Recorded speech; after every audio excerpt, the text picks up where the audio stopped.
कृष्णा, जय श्री राधे। हमारे YouTube channel Krishna प्रेम रस धारा में आप सब भक्तों का बहुत बहुत स्वागत है।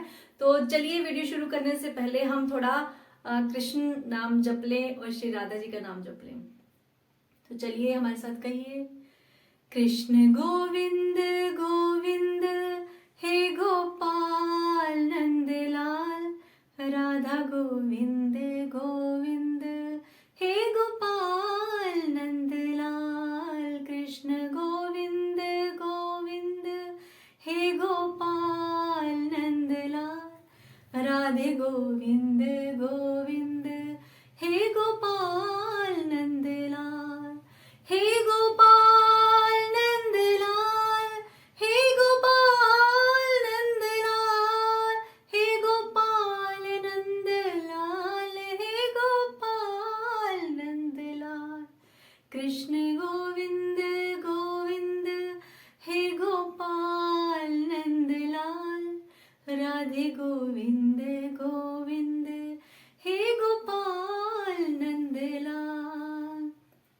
तो आज हम बात करते हैं कि भगवान श्री कृष्ण जी को 56 भोग क्यों लगाए जाते हैं।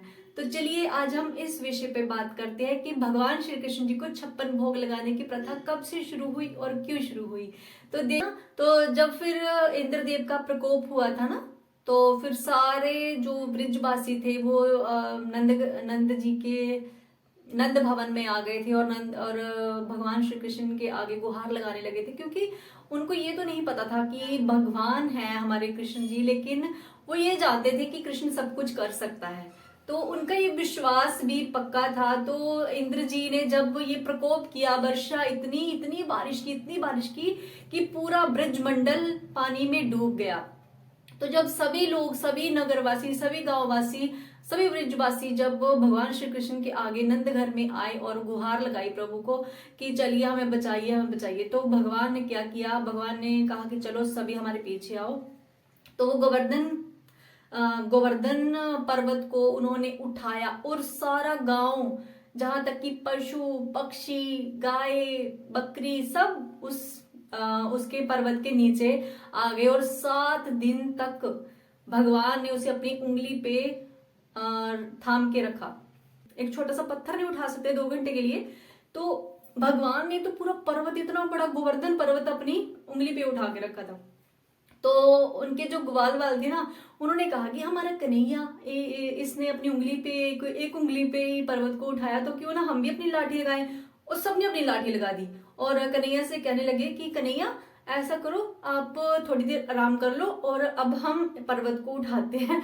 तो जैसे ही कन्हैया जी ने अपनी उंगली हल्की सी थोड़ी सी नीचे की ना, तो मतलब वो पर्वत नीचे आने लगा। तो सारे ग्वाल वाल कहने लगे, नहीं नहीं नहीं कन्हैया, तुम उठा के रखो, बस बस बस बस बस, हमसे नहीं उठ पाएगा ये। तो सबको ये अंदर से पता चल गया था। यशोदा मैया भी अंदर से सोचती थी ये कि ये जो मेरा बेटा है तो वो कोई भगवान ही है। तो मैया कई बार पूछती थी, अरे तू कौन है बता, जो तुझसे मिलने इतने लोग आते हैं, कभी साधु संत आते तेरे दर्शन करने के लिए, कभी कोई आता है, तू है कौन, तू भगवान है ना, तू सच बता मुझे। मैया कई बार ऐसे कहती थी। तो फिर भगवान कहते थे कि नहीं मैया, मैं तो तेरा पुत्र हूँ, क्योंकि भगवान मैया को ना वो सारा सुख देना चाहते थे। जो कृष्ण कन्हैया जी ना अपनी मैया को सारे सुख देना चाहते थे जो एक बच्चा देता है ना। जैसे देहली लांगने लगे थे ना प्रभु, तो प्रभु से देहली नहीं लांगी जा रही थी, तो नारद जी आए थे। नारद जी कहते, अरे प्रभु क्या लीला कर रहे हो आप, आपसे एक देहली नहीं लांगी जा रही, आप तो एक ही पाँव से सारा त्रिलोकी नाप लो। तो भगवान कहते कि अरे नारद जी, आप तो सब जानते हैं, लेकिन मैं अपनी माँ को सुख देना चाहता हूँ। एक बच्चे का सुख क्या होता है कि माँ जब अपनी उंगली पकड़ के देहली को पाल कर आएगी ना, माँ को बहुत सुख होगा। तो मैं अपनी माँ के सुख के लिए ये सब लीलाएं करता हूँ। तो देखिए भगवान तो भगवान है। वो भगवान होके भी इतने छोटे बन जाते हैं ना, तो अपने भक्त के आगे वो ऐसे ही छोटे बन जाते हैं। तो भगवान श्री कृष्ण की तो बात ही निराली है, बहुत निराली बात है। भगवान श्री कृष्ण अपने भक्तों के लिए नौकर बन जाते हैं, अपने भक्तों के लिए कुछ भी बन जाते हैं, लेकिन उन्हें कष्ट नहीं पहुंचाना चाहते। साधु संतों के लिए भगवान श्री कृष्ण सब कुछ निशावर कर देते हैं। और ब्राह्मण, हम बात कर रहे थे गोवर्धन की, तो भगवान को 56 भोग लगाने का ये परंपरा कब से शुरू हुई। तो जब ना कन्हैया जी छोटे थे ना, तो मैया उनको 8 बार भोजन कराया करती थी, क्योंकि कन्हैया जी बहुत बार भोजन करते थे। जैसे छोटा बच्चा होता है ना, तो वो बार बार भोजन मांगता है, उसको भूख लगती है बार बार, तो ऐसे हमारे कन्हैया जी ना 8 बार भोजन कराती थी माँ यशोदा। देखिए, जब भगवान श्री कृष्ण जी ने गिरिराज अपने उंगली पे धारण किया था ना, तो वो 7 दिन तक यूं ही खड़े रहे थे, और अपनी उंगली पे उन्होंने गिरिराज जी को धारण किया था, और उन्होंने ना कुछ खाया था ना पिया था।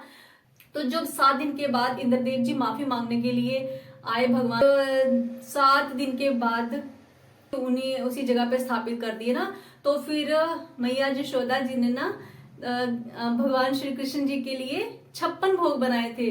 तो देखिए, 8 बार मैया भोजन कराती थी ना, भगवान श्री कृष्ण जी को 8 बार भोजन कराती थी, तो फिर 7 को मल्टीप्लाई कर लीजिए 8 के साथ कितने हो गए तो आप सब जानते कितने हो गए।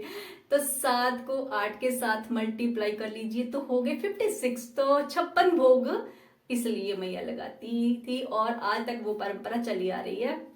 तो देखिए, जब हम 56 भोग की कई बार व्यवस्था नहीं कर पाते ना, तो हम अपने मन से प्रभु को कहते हैं कि प्रभु जी, हमने जो भी आपको अर्पण किया है उसे 56 भोग समझ के स्वीकार कर लीजिए। तो भगवान हमारे वो 56 भोग स्वीकार कर लेते हैं, क्योंकि भगवान तो पुष्पम फलम पत्रम से प्रसन्न हो जाती है। भगवान को किसी चीज की जरूरत नहीं होती है, लेकिन ये हमारे भाव होते हैं, एक भक्त के भाव होते हैं जो प्रभु उसे स्वीकार करते हैं। और प्रभु तो लक्ष्मीपति है ना, को हम क्या देंगे, हमें प्रभु ने स्वीकार किया ना, यही बहुत है कि हमें प्रभु ने स्वीकार किया है। तो भगवान को हम देने वाले होते कौन है? हम तो बस प्रभु से यही प्रार्थना करते हैं कि प्रभु, हे प्रभु, हे मेरे प्रभु, मेरे श्री कृष्ण जी, हमें अपने श्री चरणों में स्थान दीजिए, हमें अपने श्री चरणों की भक्ति प्रदान कीजिए, अपने संतों की, अपने भक्तों की भक्ति प्रदान कीजिए।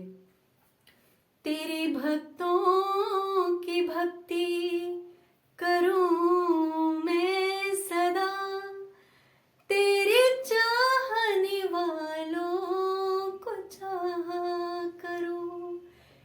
तेरे भक्तों की भक्ति करूं मैं सदा, तेरे चाहने वालों को चाहा करूं। जय श्री कृष्णा, जय श्री राधे।